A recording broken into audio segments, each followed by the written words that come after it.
ನಮಸ್ಕಾರ, ನನ್ನ ಹೆಸರು ಸುವರ್ಣ ಯುಗ ಚಾನಲ್ಗೆ ಸ್ವಾಗತ, ಸುಸ್ವಾಗತ. ಇವತ್ತಿನ ವಿಶೇಷ ಏನಪ್ಪ ಅಂತಂದ್ರೆ, ನಮ್ಮ ಜೊತೆ ಒಬ್ಬರು ವಿಶೇಷವಾದ ವ್ಯಕ್ತಿ ಇದ್ದಾರೆ. ಅವರು ಕಲಾವಿದರು ಹೌದು, ರಂಗಭೂಮಿ ಕಲಾವಿದರು ಹೌದು, ಜಾಬು ಮಾಡ್ತಾರೆ. ಅದರ ವಿಶೇಷತೆ ಇದಲ್ಲ, ಅವ್ರಿಗೆ ಕಣ್ಣು ಕಾಣೋದಿಲ್ಲ ಅಂತಂದ್ರೂ ಕೂಡ ಅವರು ರಂಗಭೂಮಿ ಕಲಾವಿದೆಯಾಗಿ ನಾಟಕ ಮಾಡ್ತಾರೆ, ಹಾಡು ಹಾಡ್ತಾರೆ, ಡ್ಯಾನ್ಸ್ ಮಾಡ್ತಾರೆ ಮತ್ತು ಸಾವಿರಾರು ಜನಗಳ ಮಧ್ಯೆ ಹೋಗಿ ಟೇಜ್ ಮೇಲೆ ಪರ್ಫಾರ್ಮ್ ಮಾಡ್ತಾರೆ. ಇದಲ್ದನ ಅವ್ರ ಕೆಲಸದಾಗ ಅವರು ಮೊಬೈಲ್ ಯೂಸ್ ಮಾಡ್ತಾರೆ, ಲ್ಯಾಪ್ಟಾಪ್ ಯೂಸ್ ಮಾಡ್ತಾರೆ, ಎಲ್ಲ ಕೆಲಸನೂ ಅಚ್ಚುಕಟ್ಟಾಗಿ ಮಾಡಿ ಅವರು ಮನೆಗೆ ಬರ್ತಾರೆ. ಬರ್ರಿ ಆ ವಿಶೇಷ ವ್ಯಕ್ತಿ ಜೊತೆ ಮಾತುಕತೆ ಶುರು ಮಾಡೋಣ. ನಮಸ್ಕಾರ ಮೇಡಮ್. ನಮಸ್ಕಾರ ರೀ. ನಿಮ್ಮ ಹೆಸರೇನು ರೀ? ನನ್ನ ಹೆಸರು ಯಶೋಧ ತೊಲಗಿ ಅಂತ ರೀ. ನಿಮ್ಮ ಒಂದು ಜೀವನದ ಅನುಭವ ಹೇಳ್ರಲ್ಲ ನಮ್ಗೆ. ನಾನು ಹುಟ್ಟಿದ್ದು 1994 ಜನವರಿ 6 ರೀ. ಹಾಂ. ನಾನು ಹೇಳ್ಬೇಕಂದ್ರೆ ಸ್ವಲ್ಪ ಪಾರ್ಷಲಿ ಬ್ಲೈಂಡ್ ಅದೇನು ರೀ. ಹಾಂ ರೀ. ನನಗೆ ಕಣ್ಣು ಸರಿಯಾಗಿ ಕಾಣಿಸಂಗಿಲ್ಲ. ಹಾಂ ರೀ. ಅಂದರೆ ಈಗ ಒಂದು 90% ಬ್ಲೈಂಡ್ನೆಸ್ ಐತಿ, ಬಟ್ ಒಂದು 10% ಅಷ್ಟು ಕಾಣಿಸ್ತೈತಿ. ಯಾವಾಗಿಂದ ರೀ ಇದು? ಏನು ನಿಮ್ಗೆ ಮೊದಲೇಗಿಂದನೂ ಐತೆ, ನಡಕ್ಕೆ ಏನಾದರೂ ಬಂದ? ಮೊದ್ಲಿಂದನೂ ಅದ ರೀ, ಅದು ಬೈ ಬರ್ತನ ಬಂದದ. ಆದ್ರೆ ಮೊದ್ಲು ಸ್ವಲ್ಪ ಜಾಸ್ತಿ ಕಾಣಿಸ್ತಿತ್ತು. ಹಂಗೆ ಏಜ್ ಆಗ್ತಾ ಆಗ್ತಾ ಆಗ್ತಾ ಅದು ನನ್ನ ದೃಷ್ಟಿ ಕಡಿಮೆ ಅಂತ ಬಂದದ್ರಿ. ಈಗ ಏನು ಕಾಣಿಸೋದಿಲ್ಲ ರೀ? ಈಗ ಜಸ್ಟ್ ಬೆಳಕಾಗೈತಿ, ಕತ್ಲಾಗೈತಿ. ನನ್ನ ಮುಂದೆ ಯಾರೋ ಒಬ್ರು ಒಂದು ಆಕೃತಿ ಐತಿ, ಕುಂತತಿ ನಿಂತತಿ ಇಷ್ಟ ಗೊತ್ತಾಗ್ತದ್ರಿ. ನೀವು ಬಾಯಿ ಬಿಟ್ಟು ಮಾತಾಡುವವರೆಗೂ ನನಗೆ ಗೊತ್ತಾಗಲ್ಲ, ನಿಮ್ಮ ಮುಖ ಅದು ಗೊತ್ತಾಗಲ್ಲ. ಈಗ ನಾವು ನಿಮ್ಗೆ ವಿಡಿಯೋ ಮಾಡ್ಬೇಕನ್ನೋ ಕಾರಣ ಏನಂತಂದ್ರೆ, ಈಗ ನಿಮ್ಮ ಬಗ್ಗೆ ನಾವು ನಿಮ್ಮ ರಂಗಭೂಮಿ ಕಲಾವಿದರನ್ನ ವಿಡಿಯೋ ಮಾಡ್ಬೇಕಂತ ವಿಚಾರ ಮಾಡಿದಾಗ ಎಲ್ಲರೂ ಹೇಳಿದ್ದು ನಿಮ್ಮ ಬಗ್ಗೆನ. ಯಶೋಧ ಅವರು ನಮ್ಗಿಂತ ನಟನೆಯಲ್ಲಿ ಫಾಸ್ಟ್ ಅದಾರ, ಚಲೋ ಮಾಡ್ತಾರ ಅಂತ ಹೇಳಿದ್ದು. ಈಗ ಅದರ ಸಂಬಂಧ ನಾವೇನು ಮಾಡಿದ್ವಿ, ನಿಮ್ಮನ್ನ ವಿಡಿಯೋ ಮಾಡ್ಬೇಕು, ನಿಮ್ಮನ್ನ ಇಂಟರ್ವ್ಯೂ ಮಾಡ್ಬೇಕು ಅನ್ನುವಂಥ ನಮ್ಮ ತಲೆ ಬಂದಾಗ ಈಗ ನಿಮ್ಮನ್ನ ಭೇಟಿಯಾಗಿವೆ. ಅದ್ರ ಬಗ್ಗೆ ನಮ್ಗೆ ತಿಳಿಸ್ಕೊಡ್ರಿ. ಆ್ಯಕ್ಟಿಂಗ್ ಅನ್ನೋದು ಅದು ಸ್ವಲ್ಪ ಮೊದಲಿಂದನೂ ನನಗೆ ಭಾಳ ಹುಚ್ಚ ರೀ ಅದು. ಅಂದ್ರೆ ನನಗೆ ಈ ಸಿನಿಮಾ ನೋಡೋದು, ಸೀರಿಯಲ್ ನೋಡೋದು, ಟಿ ವಿ ನೋಡೋದು ಇದು ಹುಚ್ಚು ಭಾಳ ರೀ ನನಗೆ ಮೊದಲಿಂದನೂ. ನಾನು ಸಣ್ಣಕ್ಕಿದ್ದಾಗಿಂದನೂ ಅವಾಗ ನನಗೆ ಆ್ಯಕ್ಟ್ ಮಾಡ್ಬೇಕು ಅನ್ನೋದು ಆಸೆ ಇತ್ತು. ಬಟ್ ಯಾವಾಗ ನನಗೆ ಹಿಂಗೆ ಸಮಸ್ಯೆ ಐತಿ, ಕಣ್ಣಿನ ಸಮಸ್ಯೆ ಐತೆ ಅಂತ ಗೊತ್ತಾದಾಗ ಹೆಂಗೆ ಈ ಕನಸು ಬಗ್ಗೆ ಏನು ಮಾಡೋದು, ಈ ಥರ ಸಮಸ್ಯೆ ಇಟ್ಕೊಂಡು ನಾ ಹೆಂಗೆ ಆ್ಯಕ್ಟಿಂಗ್ ಮಾಡೋದು ಅಂಥೇಳಿ ನನಗೆ ನಾನು ಇಲ್ಲ ಸಾಧ್ಯ ಆಗಂಗಿಲ್ಲ, ಇದು ನಾ ಕಲಾವಿದೆ ಆಗಕ್ಕೆ ಆಗಂಗಿಲ್ಲ ಅಂಥೇಳಿ ನನಗೆ ನಾನು ಅನ್ಕೊಂಡ್ಬಿಟ್ಟಿದ್ದೆ ರೀ. ಬಟ್ ಒಂದ್ಸಲ ಏನಾತಂದ್ರೆ, ನಾನು ಸಹನಾ ಅಂಗವಿಕಲರ ಪ್ರತಿಷ್ಠಾನ ಅಂಥೇಳಿ ಒಂದು NGO ಐತ್ರಿ. ಅಲ್ಲಿ ನಾನು ಬ್ರೈಲ್ ಕಲಿಯೋ ಮುಂದೆ ಹೆಲನ್ ಕೆಲ್ಲರ್ ಅಂತ ಹೇಳಿ ಒಬ್ರು ಅಮೇರಿಕನ್ ಲೇಡಿ, ಅವ್ರು ಬ್ಲೈಂಡ್ ಮತ್ತು ಅವ್ರಿಗೆ ಕಿವಿ ಕೇಳಿಸ್ತಿರಂಗಿಲ್ಲ, ಮಾತು ಬರ್ತಿರಂಗಿಲ್ಲ. ಅವ್ರ ಬಗ್ಗೆ ನಾ ಒಂದು ಭಾಷಣ ಮಾಡೋದಿತ್ತು. ಅವ್ರ ಲೈಫ್ ಸ್ಟೋರಿನ ಹೇಳೋ ಮುಂದೆ ಅವ್ರು ಆ್ಯಕ್ಟ್ ಮಾಡ್ತಿದ್ರು ನಾಟಕ ಒಳಗೆ ಅಂಥೇಳಿ ಒಂದು ಲೈನ್ ಓದಿದೆ ನಾನು. ಅದು ಎಷ್ಟು ಸತ್ಯ ಎಷ್ಟು ಸುಳ್ಳು ಅನ್ನೋದು ನಾ ವಿಮರ್ಶೆ ಮಾಡ್ಲಿಕ್ಕೆ ಹೋಗಲಿಲ್ಲ. ಬಟ್ ಅದೊಂದು ಲೈನ್ ಮಾತ್ರ ನನ್ನೊಳಗೆ ಒಂದು ಕಿಡಿ ಹಚ್ಚಿದ್ದಂತೂ ಸುಳ್ಳಲ್ಲ. ಹೌದಲ್ಲ, ಆಕೆ ಹಂಗೆ ಮಾಡ್ತಾಳಂದ್ರೆ ನಾನು ಯಾಕೆ ಟ್ರೈ ಮಾಡಬಾರ್ದು? ಯಾಕಂದ್ರೆ ಮೊದಲಿಂದನೂ ನನಗೆ ಕಲಾವಿದೆ ಆಗ್ಬೇಕನ್ನೋ ಆಸೆ ಇತ್ತಲ್ಲ.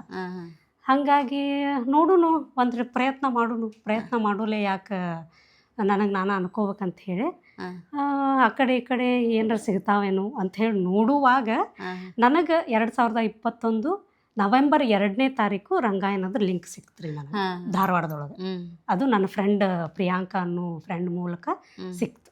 ಅವತ್ತು ನಾನು ಹೋಗಿ ಅಲ್ಲಿ ಚಂದ್ರಶೇಖರ್ ಕಂಬಾರ್ ಅವರ ಶಿವರಾತ್ರಿ ಅನ್ನೋ ಒಂದು ನಾಟಕ ಇತ್ತು, ಅಲ್ಲಿ ನನಗೊಂದು ಕಾಶಿ ಅನ್ನೋ ಪಾತ್ರ ಸಿಕ್ತ್ರಿ. ಅದನ್ನು ಮಾಡಿದ್ವಿ. ಅವಾಗಿಂದ ನಂದು ರಂಗಾಯಣದ ಜೊತೆ ನಾಟಕಗಳು ಮಾಡೋದೆಲ್ಲ ಶುರುವಾತು ನೋಡ್ರಿ. ಈಗ ನೀವು ರಂಗಾಯಣದೊಳಗೆ ಹೋದ್ರಿ, ಅದೆಲ್ಲ ಸರಿ. ಅಲ್ಲಿ ಹೋಗಿ ನೀವು ರೆಡಿ ಆಗುವಂಥದ್ದು, ನಿಮ್ಮ ಮಾತುಕತೆ ಹೆಂಗಿರ್ತಿತ್ತು ಅಲ್ಲಿ ನಿಮ್ಮದು? ಅಂದ್ರೆ ನನಗೆ ಸಿಕ್ಕಿದ್ದ ಸಹ ಕಲಾವಿದರು ಅಷ್ಟು ಸಪೋರ್ಟ್ ಮಾಡಿದ್ರು ರೀ. ಯಾವಾಗ ನನಗೆ ಇಲ್ಲ ಈ ಥರ ಸಮಸ್ಯೆ ಐತಿ ಈಕಿಗೆ ಅಂತಂದಾಗ ನಾನು ಸ್ವಲ್ಪ ದೊಡ್ಡೋಳು ಇರೋದ್ರಿಂದ ಅವರೆಲ್ಲ ನನ್ನ ಅಕ್ಕ ಅಂತಲೇ ಕರಿತಿದ್ರು ರೀ. ಪ್ರತಿಯೊಬ್ಬರು ನನ್ನನ್ನು ಯಶೋಧ ಅಕ್ಕ ಅಂತಲೇ ಕರಿತಿದ್ರು. ಅವರು ಎಲ್ಲ ಸಪೋರ್ಟ್ ಮಾಡಿದ್ರಿಂದನೇ ನಾನು ನಾಟಕ ಒಳಗದು ಆ್ಯಕ್ಟ್ ಮಾಡೋಕ್ಕೆ ಚಲೋ ಆಯ್ತು. ಈಗ ಅವ್ರು ಹೆಂಗೆ ಹೇಳ್ಕೊಡ್ತಿದ್ರು ಅಂದ್ರೆ, ನನಗೆ 4 ಹೆಜ್ಜೆ ಹಿಂಗೆ ಹೋಗು, 5ನೇ ಹೆಜ್ಜೆ ತಿರುಗು, 6ನೇ ಹೆಜ್ಜೆ ವಾಪಸ್ ಬಾ, ಈ ಥರ ಹೆಜ್ಜೆ ಮೂಲಕ ನನಗೆ ಹೇಳ್ಕೊಡ್ತಿದ್ರು ರೀ ಅವ್ರು. ಆಮೇಲೆ ಅವ್ರು ಮಾಡಿದ ಸಪೋರ್ಟ್ ಅಷ್ಟಿತ್ತು ನನಗೆ. ನನ್ನ ಸಹ ಕಲಾವಿದರಾಗಲಿ ಅಥವಾ ನಾಟಕ ಹೇಳ್ಕೊಡೋ ನಿರ್ದೇಶಕರಾಗಲಿ ಪ್ರತಿಯೊಬ್ಬರು ಅವ್ರು ಸಪೋರ್ಟ್ ಮಾಡಿದ್ದಕ್ಕನ ನಾನು ಇಷ್ಟು ಆ್ಯಕ್ಟ್ ಮಾಡೋಕ್ಕೆ ಸಾಧ್ಯ ಆಗಿದ್ದು, ನನ್ನ ಆಸೆ ನಾ ಈಡೇರಿಸ್ಕೊಳ್ಳೋದಕ್ಕೆ ಸಾಧ್ಯ ಆಗಿದ್ದು. ಅದನ್ನೆಲ್ಲ ನೀವು ನೆನಪು ಹೆಂಗೆ ಇಟ್ಕೊತಿದ್ರಿ ಟೇಜ್ ಮೇಲೆ? ನಿಮ್ಮ ಮನಸ್ಥಿತಿ ಹೆಂಗಿರ್ತಿತ್ತು ಅವಾಗ? ಮನಸ್ಥಿತಿ ಅಂತಂದ್ರೆ ನನಗೆ ಸ್ವಲ್ಪ ಮೆಮೊರಿ ಪವರ್ ಜಾಸ್ತಿ ಅದ ರೀ. ಹಾಂ ರೀ. ಅಂದ್ರೆ ಹೇಳ್ತಾರಲ್ಲ ಯಾವ್ದಾರ ಒಂದು ಕೊರತೆ ಇದ್ರೆ ಅದು ಇನ್ನೊಂದು ಕಡೆ ಇದಾಗ್ತದೆ ಅಂತ ಹೇಳಿ, ಹಾಂ ಹಾಂ ಹಂಗೆ ನಂದು ಮೆಮೊರಿ ಪವರ್ ಚಲೋ ಐತ್ರಿ. ಹಾಂ ನಾನು ಅದರಾಗೆಲ್ಲ ಹಂಗಂತೇಳಿ ಭಾಳ ತೀರಾ ಅಂತಲ್ಲ, ಹಾಂ ಬಟ್ ಈ ಏಜ್ನಾಗ ಇರಬೇಕಾಗಿದ್ದಕ್ಕಿಂತ ಒಂದು ಸ್ವಲ್ಪ ಜಾಸ್ತಿ ಮೆಮೊರಿ ಪವರ್ ಐತಿ. ಹೀಗಾಗಿ ನಾನು ಪ್ರತಿಯೊಂದು ಡೈಲಾಗ್ಸ್ನೂ ನೆನ್ಪಿಟ್ಟು ಬರೀ ನನ್ನ ಡೈಲಾಗ್ಸ್ ಅಷ್ಟೇ ಅಲ್ಲ, ಹಾಂ ನಾನು ಮುಂದೆ ಎದುರುಗಡೆ ಇರೋ ಪಾತ್ರದ ಡೈಲಾಗ್ಸ್ನು ನಾನು ಹೇಳ್ಕೊಡ್ತಿದ್ದೆ, ಇಂಪ್ರಾಂಪ್ಟ್ ಮಾಡ್ತಿದ್ದೆ. ಓ ಹಾಗೆ ಹಿಂಗಾಗಿ ನನಗೆ ಅದೇನು ಕಷ್ಟ ಅನ್ನಿಸ್ಲಿಲ್ಲ. ಮತ್ತು ಅವ್ರು ಮಾಡಿದ ಸಪೋರ್ಟಿಂದ ನಾನು ಇನ್ನೂ ಕಾನ್ಫಿಡೆನ್ಸ್ ಬಂತು ನನಗೆ. ಈಗ ಮತ್ತೆ ಮುಂದೆ ಇದ್ರಾಗ ಏನಾದ್ರು ಮಾಡ್ಬೇಕನ್ನೋ ಆಸೆ ಐತ್ಯಾ ನಿಮ್ಗೆ? ಹೆಂಗೆ? ಆಸೆ ಐತ್ರಿ, ಬಟ್ ಜಾಬ್ ಆಗಿದ್ದರಿಂದ ನಾನು ಸ್ವಲ್ಪ ಇದರಿಂದ ಹಿಂಸರ್ದೆ. ಈಗ ನನಗೆ ನಿಮ್ಗೆ ಮತ್ತೆ ಸಿನಿಮಾದೊಳಗೆ ಸೀರಿಯಲ್ ಒಳಗದ ಆ್ಯಕ್ಟ್ ಮಾಡಕ್ಕೆ ಕರೆದ್ರೆ ಹೆಂಗೆ ಹೋಗೋ ವಿಚಾರ ಐತಿಯಾ? ಹೆಂಗೆ? ಅದ್ರ ಬಗ್ಗೆ ಯೋಚನೆ ಮಾಡಿಲ್ರಿ ನಾನು. ಅಕಸ್ಮಾತ್ ನಿಮ್ಗೆ ಕರೆದ್ರಪ್ಪ, ಈಗ ಕರೆದ್ರಂದ್ರೆ ನೀವು ಹೋಗ್ತೀರಿ? ಪಾತ್ರ ಅದು ನೋಡಿ ಮನೇಲಿ ಇಲ್ಲ ಅಂತಾರೆ ನೋಡಿ. ಯಾಕಂದ್ರೆ ಅಪ್ಪ ಅಮ್ಮ ಭಾಳ ಸಪೋರ್ಟ್ ಮಾಡ್ತಾರೆ. ಅಲ್ಲ, ಈಗ ಚಲೋ ಒಂದು ಅವಕಾಶ ಸಿಕ್ತು, ಈಗ ನಿಮ್ದು ಒಂದು ಹೀರೋಯಿನ್ ಆಗಿ ಮಾಡ್ಬೇಕಂತೇಳಿ ಹೋಗಬೇಕಾಕತಿಲ್ಲ, ಅವಾಗ ಏನು ಮಾಡ್ತೀರಿ? ಅವಾಗ ಇದು ಮಾಡೋಣ್ರಿ, ಆ ಥರ ಸಿಕ್ಕಿದಾಗ ಮಾಡೋಣ. ಈಗ ಸದ್ಯಕ್ಕಂತೂ ನನಗೆ ರಿಹರ್ಸಲ್ ಅದು ಮಾಡೋಕ್ಕೆ ಟೈಮ್ ಸಿಗತ್ತಿಲ್ರಿ, ಹಾಗಾಗಿ ನಾನು ಸ್ವಲ್ಪ ಹಿಂದುಳ್ದೇನಿ. ಈಗ ನೀವು ಕೆಲ್ಸಕ್ಕೆ ಹೋಗ್ತಿರಲ್ಲ, ಅಲ್ಲಿ ಕೆಲಸದಾಗ ನೀವು ಎಷ್ಟು ಕಂಫರ್ಟಬಲ್ ಆಗಿರ್ತೀರಿ? ಹೆಂಗೆ ಕೆಲಸ ಮಾಡ್ತೀರಿ? ಕಂಪ್ಯೂಟರ್ ಆಗಲಿ ಅಥವಾ ಮೊಬೈಲ್ ಆಗಲಿ ನಮಗೆ ಬ್ಲೈಂಡ್ಸಿಗಂತನ ಸಪ್ರೇಟ್ ಸಾಫ್ಟ್ವೇರ್ಗಳದಾವ್ರಿ. ಅದನ್ನು ಯೂಸ್ ಮಾಡೋದ್ರಿಂದ ನನಗೆ ಕೆಲಸದ ಪ್ರೆಷರ್ ಏನು ಜಾಸ್ತಿ ಇರಂಗಿಲ್ಲ ರೀ. ಆರಾಮ್ ಈಸಿಲಿ ಮಾಡ್ಕೊಂಡು ಹೋಗ್ತೀನಿ. ಕಂಫರ್ಟ್ನೆಸ್ ಇರ್ತದೆ, ನಮ್ಮ ಮೇಲೆ ಜಾಸ್ತಿ ಪ್ರೆಷರ್ ಹಾಕಂಗಿಲ್ಲ. ಆರಾಮ್ ನಮ್ಗೆ ಹೆಂಗೆ ಅನುಕೂಲ ಆಗ್ತದೆ ಹಂಗೆ ಕೆಲಸ ಮಾಡ್ತೀನಿ ರೀ ನಾನು. ಈಗ ನಿಮ್ಗೆ ಇದು ಒಂದು ದೃಷ್ಟಿ ದೋಷ ಅಂತ ಬಂದಾಗ ಅದನ್ನು ನೀವು ಹೆಂಗೆ ತೊಗೊಂಡ್ರಿ? ನಿಮ್ಮ ಮನಸ್ಥಿತಿ ಹೆಂಗೆ, ಅದ್ರ ಮೇಲೆ ಹೆಂಗೆ ಹೋತ್ ನಿಮ್ದು? ನನಗೆ ಫಸ್ಟ್ ಇದು ಗೊತ್ತಾಗಿದ್ದು 5th 6th ಇದ್ದಾಗ ರೀ. ನನಗೆ ಗೊತ್ತಾಗತೈತಿ ನನಗೆ ದೂರ ಇದ್ದಿದ್ದು ಕಾಣತಿಲ್ಲ ಅವಾಗ. ಇದು ನಿನ್ನ ಮನ್ಯಾಗಿನ್ನ ಗೊತ್ತಿರಲಿಲ್ಲ ರೀ ಇದು ಅಪ್ಪ ಅಮ್ಮಗೆ. ಬಟ್ ನನಗೆ ಗೊತ್ತಾಗತೈತಿ ನಾನು ಸ್ಕೂಲ್ನಾಗ ಹೋಗೋ ಮುಂದೆ ನನಗೆ ಬೋರ್ಡ್ ಮೇಲಿಂದ ಅಕ್ಷರ ಕಾಣತಿಲ್ಲ. ನಾ ಹಿಂದೆ ಕುಂತ್ರೆ ನನಗೆ ಮುಖಗಳದು ಸರಿಯಾಗಿ ಕಾಣತಿಲ್ಲ. ಬಟ್ ನನ್ನ ತಲೆ ನನಗೆ ಏನಂತಂದ್ರೆ ಬ್ಲೈಂಡ್ ಅಂದ್ರೆ ಪೂರ್ತಿ ಏನೂ ಕಾಣಂಗೇ ಇಲ್ಲ. ಬಟ್ ನನಗೊಂದಿಷ್ಟು ಕಾಣತೈತಲ್ಲ, ಹಂಗಾರೆ ಇದೇನು ಸಮಸ್ಯೆ ಇಲ್ಲ ಬಿಡಿ, ಎಲ್ಲರಿಗೂ ಹಿಂಗೆ ಕಾಣಿಸ್ತೈತೇನೋ ಅನ್ನೋದು ನನ್ನ ತಲೆ ಒಳಗೆ. ಬಟ್ ಅದನ್ನ ಸರಿ ಮಾಡಿಸ್ಕೊಳ್ಳುವಂಥ ಪ್ರಯತ್ನ ಏನಾದರೂ ಮಾಡಿದೀವಿ ರೀ.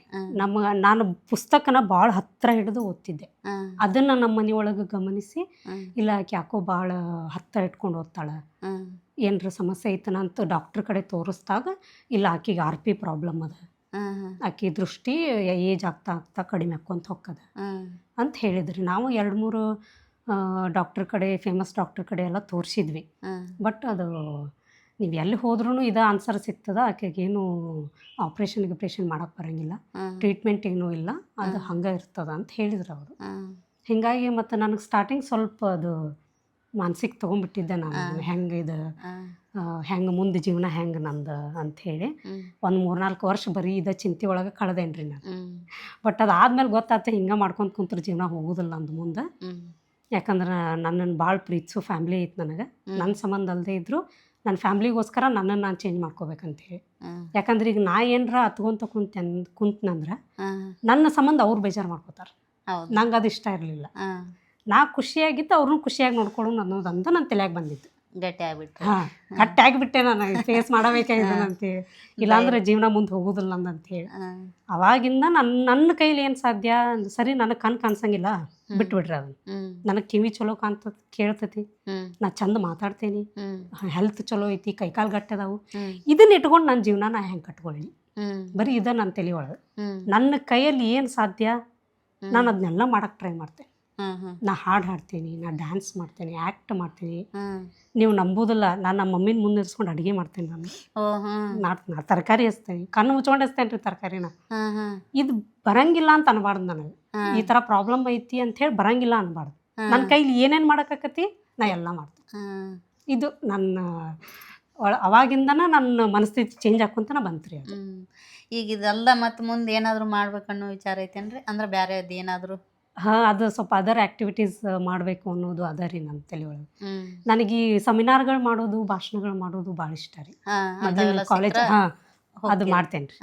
ಅಂದ್ರೆ ಈಗ ಟ್ರೈನಿಂಗ್ ಒಳಗೆ ಪಾಠ ಮಾಡೋ ಅವಕಾಶನೂ ಸಿಗ್ತದೆ ರೀ ನಮ್ಗೆ. ಹ್ಮ್ ಹಿಂಗಾಗಿ ಅದು ಐತ್ರಿ ಈಗ ಭಾಷಣ ಮುಂದೆ ಏನೋ ನೀವು ಅನ್ಕೊಂಡದ್ ಏನ್ ಸಿಕ್ಕರು ನೀವು ಮಾಡಕ್ ರೆಡಿ ರೆಡಿ ಇದೇನ್ರಿ. ಈಗ ನಮ್ದು ಒಂದು ಆಸೆ ಏನಂತಂದ್ರ ಈಗ ಕಲಾವಿದ್ರ ಅಂದ್ರ ಒಂದ್ ಏನೋ ನೋಡ್ಬೇಕು ಕೇಳ್ಬೇಕು ಅನ್ನೋ ಅಂತ ನಮಗ ಆಸೆ ಇರ್ತೈತಿ. ಅದನ್ನ ಏನಾದ್ರು ಈಗ ನಮಗ ಒಂದು ಸಣ್ಣದಾಗಿ ಹೇಳಾಕ ಅಥವಾ ಏನಾದ್ರು ಒಂದು ಆಕ್ಟ್ ಮಾಡಾಕ ಇಷ್ಟಪಡ್ತೀರಿನ ಹೆಂಗ? ಆ್ಯಕ್ಟ್ ಒಂದ್ ಸಣ್ಣದು ಒಂದ್ 2 ನಿಮಿಷದ ಏನಾದ್ರು ಅಂದ್ರೆ ಒಂದು ಮೊನೋಬ್ಲಾಗ್ ಇರ್ಬೋದು, ಹ್ಮ್. ಇಲ್ಲ ನಿಮ್ಗೆ ಹಾಡು ನಿಮ್ಗೆ ಯಾವ್ದಾರು ಕಂಫರ್ಟ್ ಆಗಿರಿ, ಅದನ್ನ ಸ್ವಲ್ಪ ಹಾಡು ಹಾಡ್ಬೋದು. ನಿಮ್ಗೆ ಏನ್ ಇಷ್ಟ ಆಯ್ತು ಅದನ್ನ ಮಾಡ್ರಿ. ಹಾಂ ಸರಿ, ಹಾಡು ಹಾಡ್ತೀನಿ. ಹಾ, ಹಾಡಿ.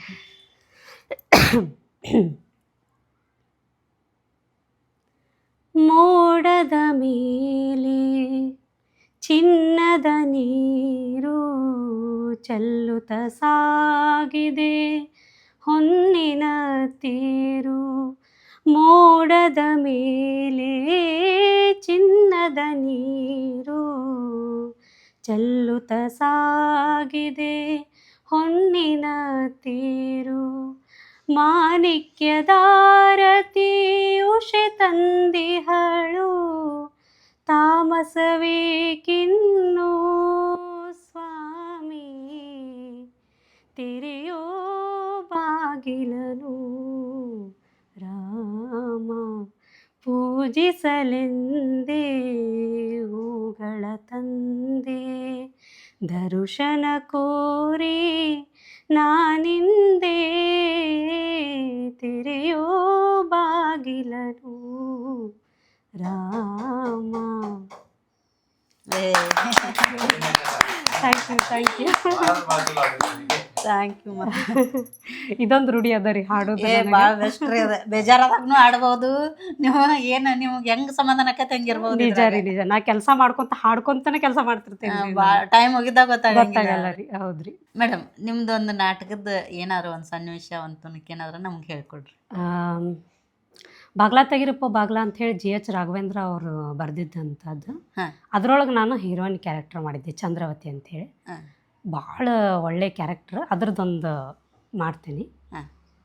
ಅದರೊಳಗೆ ನಾನು ಊರ ನಾಯಕನ ಮಗಳು. ಹಾ. ಒಂದು ಊರಿಗೆ ಆಗಿ ಬರ್ತಿರಂಗಿಲ್ಲ. ಹಾ. ಯುದ್ಧ ಮಾಡಿ ಆ ಊರಿನ ದೇವ್ರನ್ನ ತಂದು ಹಾ.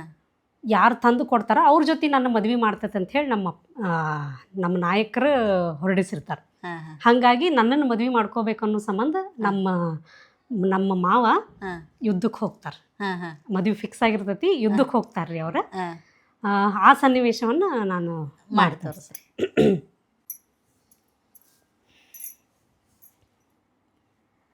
ಅಬ್ಬಬ್ಬಬ್ಬಬ್ಬ, ಎಷ್ಟು ತಡ ಆತಲ್ಲ. ಇವರು ನನಗೆ ಹೇಳಿ ಹೋಗಿದ್ರು, ನಾನು ಊರ್ದು ಯಾವತ್ತಿನ ತರ್ತೇನೆ, ನಿನ್ನನ್ನು ಮದುವೆ ಮಾಡ್ಕೋತೀನಿ ಅಂಥೇಳಿ. ಸಣ್ಣ ವಯಸ್ಸಿಂದನೂ ನಮ್ಮ ಮಾವನ್ನ ಮದುವೆ ಆಗ್ಬೇಕಂತ ಹೇಳಿ ಕನಸು ಕಟ್ಕೊಂಡ ಕುಂತೇನೆ. ಈಗ ಆ ಕನಸು ನನಸಾಗೋ ಕಾಲ ಬಂದೈತಿ. ಸ್ವಲ್ಪ ವೇಟ್ ಮಾಡಿ ನೋಡೋಣ ಅಂತ. ಬಂದರೂ ಬರ್ಬೋದು. ಆದರೆ ಏನು ಮಾಡೋದ್ರಿ, ಯುದ್ಧ ಅಂದ್ರೆ ಸಾಮಾನ್ಯ ಐತೇನ? ಕತ್ತಿಗೆ ಕತ್ತಿ ಹೊಸಿಬೇಕು, ರಕ್ತಕ್ಕೆ ರಕ್ತ ಚಿಮ್ಮಬೇಕು. ಇಷ್ಟೆಲ್ಲ ಮಾಡಿಬಿಡೋದು ತಡ ಆಕೈತಿ ಅಂತ ಕಾಣಿಸ್ತದೆ. ನೋಡೋಣ ಎಷ್ಟೊತ್ತಿಗೆ ಬರ್ತಾರಂಥೇಳಿ. ಹಿಂಗೆ ಕಾಯೋ ಮುಂದೆ ಅಲ್ಲಿ ಅವ್ರ ಮಾವ ಯುದ್ಧದೊಳಗೆ ತೀರ್ಕೊಂಡಿರ್ತಾರೆ. ಅವ್ರ ಬಾಡಿ ತಂದು ನಾನು ಮುಂದಿಡ್ತಾರೆ ರೀ. ಅವಾಗನ ಆ್ಯಕ್ಟ್ ಅಂದ್ರೆ, ಓಹೋ ನಮ್ಮ ಮಾವ ಕ್ವಾನದ ರುಂಡ ತಂದ ಅನ್ಸುತ್ತೆ. ಮೊದ್ಲು ನಾನು ನೋಡ್ತೇನೆ ರೀ. ಅಮ್ಮ, ಇದು ಕ್ವಾನದ ರುಂಡ ಅಲ್ಲ, ನನ್ನ ನಾಯಕನ ರುಂಡ. ನಾಯಕ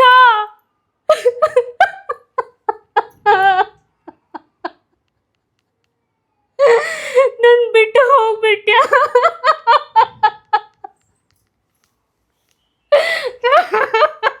ನಾ ಏನು ಮಾಡಲಿ?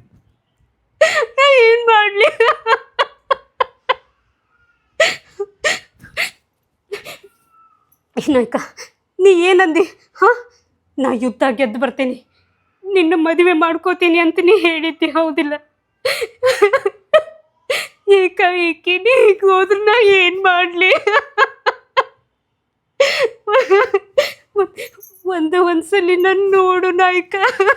ನೋಡಿ ನೀ ಕೊಡ್ಸಿಕ್ ಸೀರೆ ಉಟ್ಕೊಂಡೇನಿ, ನೀ ದ್ಯಾವತಿ ತಗೊಂಬರ್ತಿ, ನಿನಗೆ ನಾನು ಆರತಿ ಮಾಡಬೇಕು ಅಂತೇಳಿ ಕಾಯತೀನಿ ನಾಯಕ.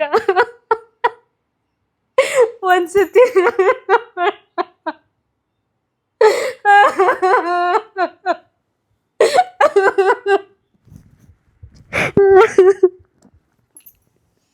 ವಾವ್,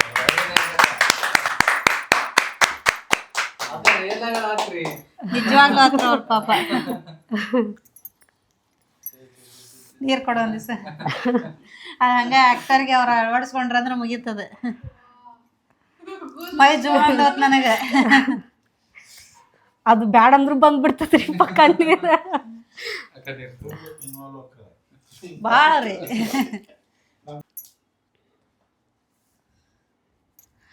ಅವ್ರು ಅದನ್ನ ಅನುಭವಿಸ್ಬಿಡ್ತಾರ ಅದನ್ನ ಅವ್ರಿಗೆ.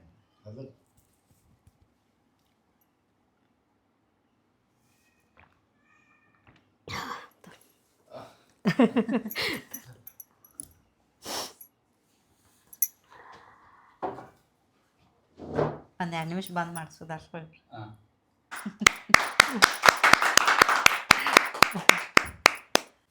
ಹೆಂಗೆ ಅನಿಸ್ತ್ರಿ ಇದನ್ನ ನಿಮಗೆ ಮಾಡಿ ಆದ್ಮೇಲೆ ಹೆಂಗದಿರಿ ಈಗ? ಅದು ಆ್ಯಕ್ಟ್ ಮಾಡುವಾಗ ಅದು ಸಿಗೋ ಖುಷಿನ ಬೇರೆ ರೀ. ಅದು ಮನಸ್ಸಿಗೆ ತೃಪ್ತಿ ಕೊಡುವಂಥ ಕೆಲಸ ನನಗದು. ಇದನ್ನ ನೀವು ಮಾಡಿದ್ರ ಮೇಲೆ ಎಲ್ಲರಿಗೂ ಒಂದು ಅರ್ಥ ಆಕತಿ, ನಿಮ್ಗೆ ಯಾರಾದ್ರೂ ಚಪ್ಪಾಳೆ ಹೊಡಿಬೇಕು ಅಂತೇಳಿ. Thank you. ಖುಷಿ ಐತ್ರಿ ನನಗೆ. ಆ್ಯಕ್ಟ್ ಮಾಡ್ತೇನೆ ಅನ್ನೋ ಖುಷಿ ಐತಿ, ಇನ್ವಾಲ್ವ್ ಆಗ್ತೇನೆ ಅದ್ರೊಳಗೆ ಅನ್ನೋ ಖುಷಿ ಐತಿ. ಭಾಳ ಖುಷಿ ಕೊಟ್ಟಂಥ ಕೆಲಸ ನನಗದು ರಂಗಭೂಮಿ. ಸಡನ್ ಆಗಿ ಹೆಂಗೆ ಬರಕ್ಕೆ ಸಾಧ್ಯ ರೀ ಹಿಂಗೆ ನಿಮ್ಗೆ ಅಳುವಾಗ್ಲಿ, ಹೇಳಿದ ಗಳಿಕ ಭಾವನೆ ಆಗಲಿ? ಅಂದ್ರೆ ಅದು ನಿಜವಾಗ್ಲೂ ನನ್ನ ಲೈಫ್ ಒಳಗೆ ಅದು ಹಂಗೆ ನಡೆಯತ್ತತಿ ಅಂತ ನಮ್ಮ ತಲೆಯೊಳಗೆ ಬಂದ್ಬಿಟ್ರೆ ತಾನಾಗೆ ಮಾಡ್ತೀರಿ ನೀವು. ಈಗ ನಿಜವಾಗ್ಲೂ ಅದ ಪರಿಸ್ಥಿತಿ ಒಳಗೆ ನಾ ಇದ್ದಿದ್ರೆ ಹೆಂಗೆ ನನಗೆ ಇದಾಕಿತ್ತು ಅನ್ನೋದನ್ನ ನೆನೆಸ್ಕೊಂಡಾಗ ತಾನ ಬಂದ್ಬಿಡ್ತದ್ರಿ ಕಣ್ಣೀರು. ನನಗೆ ಒಳ್ಳೆ ಹೆಸರು ತಂದು ಕೊಟ್ಟಂಥ ನಾಟಕ ಅದು ಬಾಗ್ಲ ತೆಗಿರಪ್ಪ ಬಾಗ್ಲ. ಫಸ್ಟ್ ಟೈಮ್ ನಾನು ಹೀರೋಯಿನ್ ಆಗಿ ಆ್ಯಕ್ಟ್ ಮಾಡಿದ್ದು ಅದರಲ್ಲಿ. ಈಗ ನಿಮ್ಗೆ ಕೋಟ್ಯಾಧಿಪತಿಗೆ ಹೋಗುವಂಥ ಅವಕಾಶ ಬಂದಿತ್ತು. ಹೌದು. ಅಲ್ಲಿದು ಹೆಂಗೆ ಅನ್ನೋದನ್ನ ಒಂದು ಸ್ವಲ್ಪ ಹೇಳ್ರಲ್ಲ. 2019 ಕೋಟ್ಯಾಧಿಪತಿ ಸೆಲೆಕ್ಟ್ ಆಗಿದ್ದೆ ರೀ ನಾನು. ಕಲರ್ಸ್ ಕನ್ನಡ ಬರ್ತಿತ್ತು ಅದು. ಅಪ್ಪು ಸರ್ ಇದು ನಾವು ಜೂನ್ 20-21ನೇ ತಾರೀಕೇನೋ ಹೋಗಿದ್ವಿ ರೀ ಶೂಟಿಂಗಿಗೆ.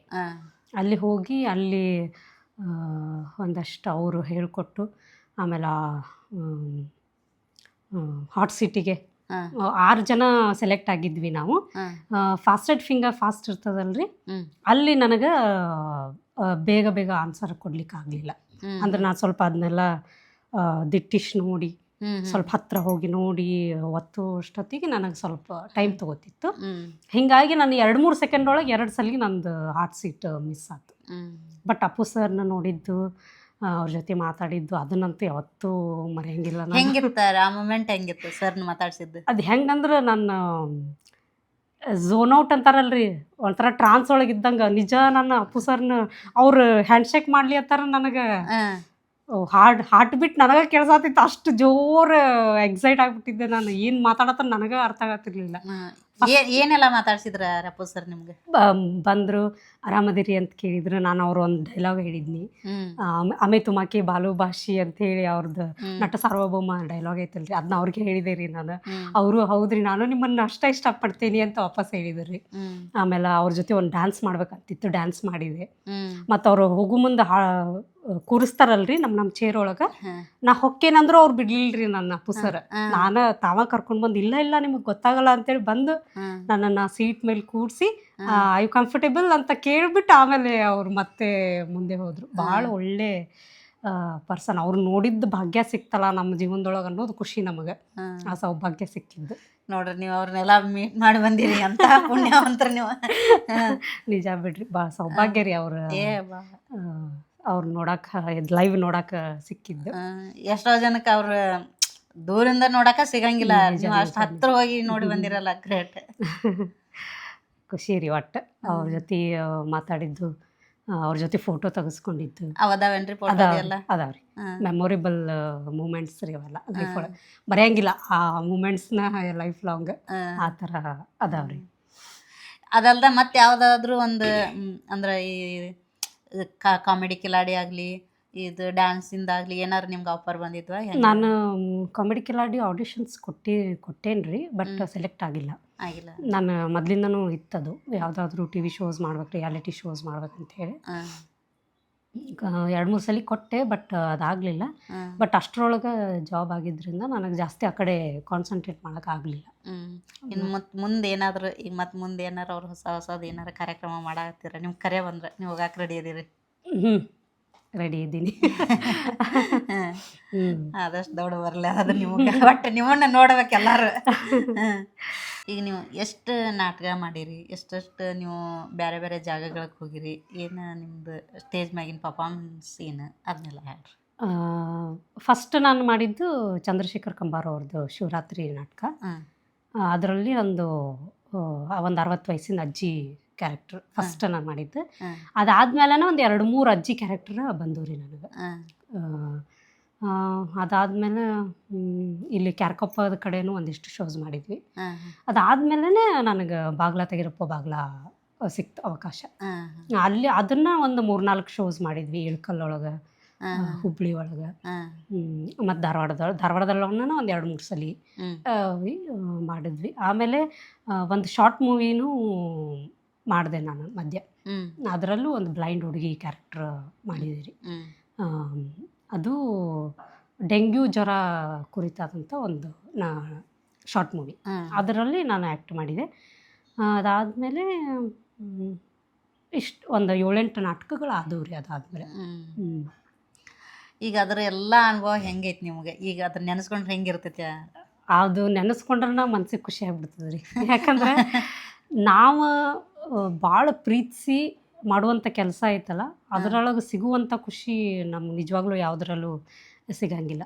ಯಾಕಂದ್ರೆ ಅದು ಆ್ಯಕ್ಟಿಂಗ್ ಅನ್ನೋದು ನನ್ನ ಕಂಪ್ಲೀಟ್ ಎಲ್ಲ ಮರ್ತನ ಆ್ಯಕ್ಟಿಂಗ್ ಮಾಡಿಬಿಡ್ತೀವಿ ನಾವು. ಗೊತ್ತಾದ್ಬಿಡ್ರಿ ಆಗಲ್ಲ ಅದು ಕಲಾವಿದನಿಗೆ ಸಿಗುವ ಸೌಭಾಗ್ಯ ಅದ. ಅಂದ್ರೆ ನಮ್ಮದಲ್ಲದ ಪಾತ್ರವನ್ನು ನಾವು ಆ ಪಾತ್ರ ಆಗಿ ಆ್ಯಕ್ಟ್ ಮಾಡೋದೈತಲ್ಲ, ಅದು ಒಂಥರ ಖುಷಿ ಕೊಡುವಂಥ ವಿಚಾರ ಅದು. ಅಲ್ಲಿ ನಾವು ಎಷ್ಟು ನಾಟಕ ಮಾಡ್ತೀವಿ, ಎಷ್ಟು ಶೋಸ್ ಮಾಡ್ತೀವಿ, ನಮಗೆ ಸುಸ್ತಾಗಂಗಿಲ್ಲ. ಯಾಕಂದ್ರೆ ಅದನ್ನು ನಾನು ಭಾಳ ಪ್ರೀತಿಸಿ ಮಾಡುವಂಥ ಕೆಲಸ ಅದು. ಹೀಗಾಗಿ ನಡಕ್ಕೆ ಎಷ್ಟು ಬ್ಯುಸಿ ಆಗಿದ್ದೆ ನಾ ಅಂತಂದ್ರೆ ನನಗೆ ಕೆಲವೊಂದು ಅವಕಾಶಗಳನ್ನು ಕೈ ಬಿಡುವಂಥ ಪ್ರಸಂಗ, ಅಷ್ಟು ಬ್ಯುಸಿ ಆಗಿಬಿಟ್ಟಿದ್ದೆ. ಮತ್ತೆ ನಾನು ಸುಸ್ತಾಕಿರ್ಕಿಲ್ಲ ನನಗೆ. ಆ್ಯಕ್ಚುಲಿ ನಾನು ಬಯಸ್ಕೊಂಡೇನು ಮನ್ಯಾಗ ಅದ್ರ ಸಂಬಂಧ ಎಷ್ಟರ ಮಾಡ್ತಿದ್ದೀನಿ, ಸುಸ್ತಾಕತಿಲ್ಲ ನನಗಂಥೇಳಿ. ಬಟ್ ನನಗದು ನಿಜ, ಅದು ನನಗೆ ಸುಸ್ತು ಅನ್ನಿಸ್ತಾನೆ ಇರಲಿಲ್ಲ. ಅದು ನಾನು ರಾತ್ರಿ ನನಗೆ ನಿದ್ದೆ ಭಾಳ ಇಂಪಾರ್ಟೆಂಟ್ ರೀ.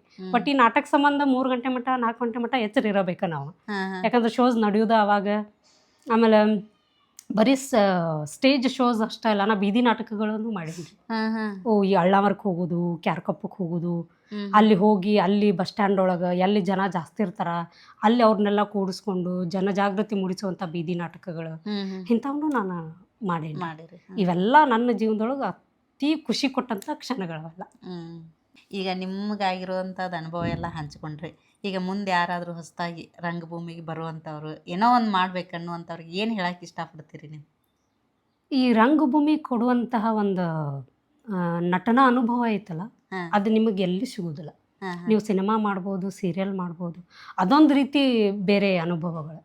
ಅದು ಒಂದು ರೂಢಿ ಮಾತದ ನೋಡ್ರಿ. ಒಬ್ಬ ಮನುಷ್ಯನನ್ನು ಇದಕ್ಕೆ ಅವ ಹೆಂಗದಾನ ಅದಕ್ಕಿಂತ ಹೆಚ್ಚಿನ ಗಾತ್ರದಲ್ಲಿ ತೋರಿಸೋದು ಸಿನಿಮಾ, ಅವ ಹೆಂಗದಾನ ಅದಕ್ಕಿಂತ ಚಿಕ್ಕ ಗಾತ್ರದಲ್ಲಿ ತೋರಿಸೋದು ಟಿವಿ. ಆದ್ರೆ ಒಬ್ಬ ಮನುಷ್ಯನ ಅವ ಹೆಂಗದಾನ ಹಂಗೆ ತೋರಿಸೋದು ನಾಟಕ ಅಂತ ಹೇಳಿ ಒಂದು ಲೋಕರೂಢಿ ಮಾತೈತಿ. ಈ ರಂಗಭೂಮಿ ಐತಲ್ಲ, ಕಲಾವಿದ ಆಗಬೇಕು ಅಂದ್ಕೊಳ್ಳೋರು ಮೊದಲು ರಂಗಭೂಮಿ ಅನುಭವನ ಪಡ್ಕೊಳ್ಳೋದು ಭಾಳ ಚಲೋ. ಯಾಕಂದ್ರೆ ಇಲ್ಲಿ ಸಿಗುವಂಥ, ಯಾಕಂದ್ರೆ ನಾವು ನಾಟಕ ಮುಗಿಯೋ ಮಟನೂ ಆ ಕ್ಯಾರೆಕ್ಟರ್ ಒಳಗೆ ಇರ್ಬೇಕಾಕತಿ. ಪ್ರತಿಯೊಂದು ಡೈಲಾಗನ್ನು ನಾವು ನೆನಪಿಸ್ಕೊಂಡ ಹೇಳ್ಬೇಕಾಕತಿ. ಆ ಸಿಚುವೇಶನ್ಗೆ ನಾವು ಇಂಪ್ರಾಂಪ್ಟಾಗಿ ಇಮಿಡಿಯೇಟಾಗಿ ರೆಸ್ಪಾಂಡ್ ಮಾಡ್ಬೇಕಾಕತಿ. ನೀವು ಇಲ್ಲಿ ಪಳಗಿಬಿಟ್ರಿ ಅಂತಂದ್ರೆ ಸಿನಿಮಾ ಆಗಲಿ ಸೀರಿಯಲ್ ಆಗಲಿ ಅಷ್ಟೊಂದು ನಿಮಗೆ ಕಷ್ಟ ಅನ್ಸಂಗಿಲ್ಲ, ಈಸಿ ಆಕೈತಿ. ಇಲ್ಲಿ ಪೇಜ್ಗಟ್ಟಲೆ ಡೈಲಾಗ್ ನಾವು ಬೇರೆ ಆಪ್ಷನ್ ಇಲ್ಲ, ನೋಡ್ಕೊಂಡು ಹೇಳೋ ಆಪ್ಷನ್ ಇಲ್ಲ. ಇಲ್ಲಿ ನಾವು ಪೇಜ್ಗಟ್ಟಲೆ ಡೈಲಾಗು ಸ್ಟೇಜ್ ಮೇಲೆ ಇದ್ದಾಗ ಜನರ ಮುಂದನ ಪೂರ್ತಿ ಹೇಳಬೇಕು ಅದನ್ನ. ಹಿಂಗಾಗಿ ಇಲ್ಲಿ ಕಲ್ತು ಹೋದ್ರೆ ಭಾಳ ಚಲೋ. ರಂಗಭೂಮಿ ಅಂಥ ಅನುಭವವನ್ನು ಕೊಡ್ತದೆ. ಬರೀ ಆ್ಯಕ್ಟಿಂಗ್ ಅಂತಲ್ಲ, ಶಿಸ್ತು ಕಲಿಸಿ ಕೊಡ್ತದೆ ಓ ಹ್ಞೂ ರಂಗಭೂಮಿ. ನಾವು ಫಸ್ಟ್ ಆ್ಯಕ್ಟ್ ಮಾಡ್ಬೇಕಾದ್ರೆ ನಮಗೆ ಫಸ್ಟ್ ಎಕ್ಸಸೈಸ್ ಮಾಡಿಸ್ತಿದ್ರು. ಹ್ಞೂ ಎಕ್ಸಸೈಸ್ ಮಾಡಿ ದೇಹ ದಂಡನೆ ಆದಮೇಲೆ ನಾವು ಆ್ಯಕ್ಟಿಂಗ್ ಕಡೆ ಹೋಗ್ತಾ ಇದ್ವಿ. ಅಂದ್ರೆ ಮನಸ್ಸು ಆ ಕಡೆ ಕಾನ್ಸಂಟ್ರೇಟ್ ಆಗಲಿ ಅನ್ನೋ ಕಾರಣಕ್ಕೆ ಹಂಗೆ ಮಾಡ್ತಾರೆ. ಹೀಗಾಗಿ ರಂಗಭೂಮಿ ಒಳಗೆ ಕಲಾವಿದ ಆಗಿ ಮಾಡಿ ನೆಕ್ಸ್ಟ್ ಹೋಗೋದು ಉತ್ತಮ ಅನ್ನೋದು ಎಸ್. ನನ್ನ ಒಂದು ಭಾವನೆ. ಈಗ ಮೇಡಮ್ ನಿಮ್ಗೆ ಕೆಲವೊಂದು ಪ್ರಾಬ್ಲಮ್ ಇದ್ರೂ ಎಲ್ಲನೂ ಇಷ್ಟಪಡ್ತೀರಿ ನೀವು, ಪ್ರತಿಯೊಂದೂ ಮನಸ್ಸಿಂದ ಮಾಡ್ತೀರಿ. ಈಗೆಲ್ಲ ಕರೆಕ್ಟಾಗಿರ್ತಾರೆ ಜನ, ಅವರಿಗೆ ರೊಕ್ಕದ ಪ್ರಾಬ್ಲಮ್ ಇರೋಂಗಿಲ್ಲ, ಹೆಲ್ತ್ ಪ್ರಾಬ್ಲಮ್ ಇರೋಂಗಿಲ್ಲ, ಎಲ್ಲ ಏನು ಮನ್ಯಾಗ ಸಪೋರ್ಟ್ ಇರ್ತೈತಿ, ಎಲ್ಲ ಇರ್ತೈತಿ. ಅಂಥವ್ರು ಮಾಡಕ್ಕೆ ಹಿಂದೆ ಮುಂದೆ ನೋಡ್ತಾರೆ. ಅಂಥವ್ರಿಗೆ ನೀವು ಏನು ಹೇಳಕ್ಕೆ ಇಷ್ಟಪಡ್ತೀರಿ? ಯಾವುದೇ ಕೆಲಸ ಮಾಡಿದರೂ ನಾವು ಭಾಳ ಮನಸ್ಸಿಟ್ಟು ಮಾಡ್ಬೇಕಾಗ್ತದ್ರಿ. ನೀವು ಪ್ರಯತ್ನ ನಾವು ಮಾಡೋ ಕೆಲಸ ಅದು ಬೇರೆಯವ್ರಿಗೆ ಇಷ್ಟ ಆಕತ್ತೋ ಇಲ್ಲೋ, ಮತ್ತು ನಮಗೆ ತೃಪ್ತಿ ಕೊಡ್ಬೇಕು, ನಮ್ಮ ಮನಸ್ಸಿಗೆ ಅದು ತೃಪ್ತಿ ಅನ್ನಿಸ್ಬೇಕು. ಆ ತೃಪ್ತಿ ಅನ್ನಿಸ್ಬೇಕು ಅಂತಂದ್ರೆ ನಾವು ಅದ್ರೊಳಗೆ ಇನ್ವಾಲ್ವ್ ಆಗ್ಬೇಕು. ಅದು ಯಾವುದೇ ಕೆಲಸ ಆಗಲಿ, ಅದು ನಟನೆನೇ ಆಗಿರಲಿ, ಅಥವಾ ನೀವು ಜಾಬ್ ಮಾಡೋದಾಗ್ರ ಆಗಿರಲಿ, ಮನೆ ಕೆಲಸ ಮಾಡೋದರ ಆಗಲಿ, ಹಾಡೋದರ ಆಗಿರಲಿ, ಯಾವುದನ್ನೇ ಮಾಡ್ಬೇಕಾದ್ರೂ ನೀವು ಮನಸ್ಸಿಟ್ಟು ಪ್ರೀತಿಯಿಂದ ಮಾಡಿದ್ರೆ ನಮಗೆ ಅದು ತೃಪ್ತಿ ಸಿಗ್ತದೆ. ನಿಮಗೆ ತೃಪ್ತಿ ಸಿಕ್ತಂದ್ರೆ ಅದು ಇನ್ನೊಬ್ರಿಗೆ ಇಷ್ಟ ಆಗೇ ಆಗ್ತದೆ. ಯಾರೋ ಒಬ್ರು ಹಿಂಜರಿಯೋ ಅವಶ್ಯಕತೆ ಇಲ್ಲ ಇಲ್ಲಿ. ನೀವು ಮುಂದೆ ಹೆಜ್ಜೆ ಇಟ್ಟರೆ ಇಡೀ ಸಮಾಜ ನಿಮ್ಮ ಜೊತೆ ನಿಂತ್ಕೋತ. ಅದಕ್ಕೆ ನಾನು ಉದಾಹರಣೆ, ಯಾಕಂದ್ರೆ ನಾ ಹಿಂದೆ ಸರದು ಬಿಟ್ಟಿದ್ನಿ ಅಂದ್ರೆ ಇಲ್ಲ ನನ್ನ ಕೈಯಾಗ ಆಗಂಗಿಲ್ಲ, ನಾ ಅನ್ಕೋಬೋದಾಗಿತ್ತಲ್ಲ. ಈಗ ಹಿಂಗೆ ಕಣ್ಣಿನ ಪ್ರಾಬ್ಲಮ್ ಇಟ್ಕೊಂಡು ಒಂಥರ ಹುಚ್ಚ ಸಾಹಸ ಇದು ನಾನು ಸ್ಟೇಜ್ ಮೇಲೆ ಮಾಡೋದು. ಯಾಕಂದ್ರೆ ಒಂದು 2-3 ಸಲ ಸ್ಟೇಜ್ ಮೇಲಿಂದ ಬೀಳು ಪ್ರಸಂಗ ಬಂದೈತೆ ನನ್ನ ಇದ್ರ. ಅವಾಗ ನನ್ನ ಕಲಾವಿದರ ಬಂದು ಹಿಡ್ಕೊಂಡಾರ ನಾನು. ಬಟ್ ಏನು ಮಾಡೋದು, ಅಲ್ಲಿ ಕ್ಯಾರೆಕ್ಟ್ರಿಗೆ ನಾವು ಇನ್ವಾಲ್ವ್ ಆಗ್ಬೇಕಾಗತ್ತೆ. ಹಂಗಂತೇಳಿ ನಾವು ಹಿಂಸರಿಯಕ್ಕೆ ಆಗಂಗಿಲ್ಲ. ಆ ಕ್ಯಾರೆಕ್ಟ್ರಿಗೆ ಏನು ಕೊಡ್ಬೇಕು ಅದನ್ನು ನಾವು ಕೊಡ್ಬೇಕಾಗತ್ತೆ. ನಾವು ಮನಸ್ಸಿಟ್ಟು ಅದನ್ನು ಮಾಡಬೇಕು. ನೀವು ಒಂದು ಹೆಜ್ಜೆ ಮುಂದಿಟ್ರೆ ಅದು ನೀವು ಪ್ರಾಮಾಣಿಕವಾಗಿ ನೀವು ಪ್ರಯತ್ನ ಮಾಡಿದರೆ ಸಮಾಜ ನಿಮ್ಮ ಜೋಡಿ ನಿಲ್ತದೆ. ಅದಕ್ಕೆ ನಾನು ಉದಾಹರಣೆ. ನಾ ಹಿಂದೆ ಸರಿದಿದ್ದೆ ಅಂದ್ರೆ ನನಗೆ ನಿಜವಾಗ್ಲೂ ಈ ಅವಕಾಶಗಳೆಲ್ಲ ಸಿಗ್ತಿರ್ಲಿಲ್ಲ. ನನಗೆ ನಾ ಒಂದು ಹೆಜ್ಜೆ ಇಟ್ನಿ, ನನ್ನ ಸುತ್ತಮುತ್ತ ಇರೋರೆಲ್ಲ ನನಗೆ ಸಪೋರ್ಟ್, ಎಲ್ಲರೂ ಸಪೋರ್ಟ್ ಮಾಡ್ತಾರೆ. ಅದು ಅವ್ರ ಸಪೋರ್ಟಿಂದ ಇಷ್ಟೆಲ್ಲ ಆತು ನೋಡ್ರಿ ನನ್ನ ಲೈಫ್ ಒಳಗೆ. ಎಲ್ಲರಿಗೂ ಒಂದು ಮನಸ್ಸು ಬೇಕಂತ ಹೇಳಕ್ಕೆ ಇಷ್ಟಪಡ್ತೀನಿ. ನಿಜ ಮಾಡಿಸಿದ್ರನ ನಮ್ಮ ಮನಸ್ಸಿಗೆ ಅನಿಸ್ಬೇಕು, ಅದು ಬೇರೆದವ್ರು ಇದನ್ನ ಮಾಡೋದಲ್ಲ, ಸೆಲ್ಫ್ ನಮಗೆ ಅನಿಸ್ಬೇಕು. ನಾವು ಮಾಡಬೇಕು ಅನ್ನುವಂಥ ಭಾವನೆ ನಮ್ಮೊಳಗೆ ಬರಬೇಕು. ಅಂದಾಗನ ಅದು ನಮ್ಮ ಮಾಡ್ಲಿಕ್ಕೆ ಸಾಧ್ಯ. ನೋಡಿದ್ರಲ್ಲ, ನಮ್ಮ ಯಶೋಧ ಅವರು ಎಲ್ಲ ಅವರ ಅನುಭವನ ಹಂಚ್ಕೊಂಡಾರ. ಅವರು ನಮ್ಮ ಎಲ್ಲರಿಗೂ ಒಂದು ಮೆಸೇಜ್ ಏನು ಕೊಟ್ಟಾರಂದ್ರೆ, ನಾವು ಮಾಡ್ಬೇಕಂತ ರೆಡಿ ರೆಡಿ ಆದ್ರೆ ಎಲ್ಲ ಸಾಧ್ಯ ಅಂತ ಹೇಳಿಕೊಟ್ಟಾರ. ಇವ್ರನ್ನ ನಾವು ನೋಡಿ ಕಲಿಯುವಂಥದ್ದು ಭಾಳ ಐತಿ. ಎಲ್ಲರ ಕಲಿನೂ ನಾವು ಏನು ಮಾಡ್ಬೇಕು ಅನ್ನೋದಂತ ಅದನ್ನು ನಾವು ಮುಂದೆ ಪ್ರಯತ್ನ ಮಾಡೋಣ, ಅದನ್ನು ಯಶಸ್ವಿ ಮಾಡೋಣ ಅಂತ ಹೇಳಕ್ಕೆ ಇಷ್ಟಪಡ್ತೀನಿ. ಇಲ್ಲಿಗೆ ಇಷ್ಟು ಹೇಳಿ ಈ ವಿಡಿಯೋ ಮುಗಿಸ್ತೀನಿ. ನಮಸ್ಕಾರ. ಈ ವಿಡಿಯೋ ಇಷ್ಟ ಆದ್ರೆ ಲೈಕ್ ಮಾಡಿ, ಶೇರ್ ಮಾಡಿ, ಸಬ್ಸ್ಕ್ರೈಬ್ ಮಾಡಿ. ಅದರಿಂದ ನಮಗೆ ಮತ್ತೆ ಇನ್ನೊಂದು ವಿಡಿಯೋ ಮಾಡೋಕ್ಕೆ ಖುಷಿ ಆಕೈತಿ. ಇನ್ನೊಂದು ವಿಡಿಯೋದಾಗ ಬರ್ತೀನಿ. ಅಲ್ಲಿವರೆಗೆ ನಮಸ್ಕಾರ.